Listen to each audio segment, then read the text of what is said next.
मंडळी, रस्त्यावर पेरू विकून घर चालवणारी महिला नगरसेविका झालीये।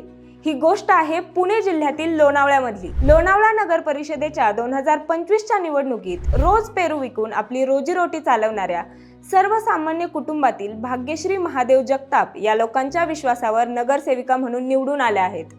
त्या राष्ट्रवादी अजित पवार गटाकडून उभ्या होत्या। भाग्यश्री जगताप या सकाळ दुपार पेरू विक्री करून संसार चालवायच्या आणि संध्याकाळी मतदारांच्या भेटीगाठी घेत प्रचार करायच्या। लोणावळ्यात अनेक ठिकाणी अटीतटीची लढत सुरू होती। यात भाग्यश्री जगताप यांना 1468 मतं मिळाली, तर भाजपच्या रचना विजय सिनकर यांना 860 मतं मिळाली। 806 मतांच्या फरकाने भाग्यश्री जगताप विजयी झाल्या। यांचा हा संघर्ष, कष्ट आणि जिद्दीचा प्रवास आज विजयात बदललाय। भाग्यश्री जगताप यांची ही प्रेरणादायी कहाणी खऱ्या अर्थानं लोकशाही जिवंत असल्याचं सिद्ध करते।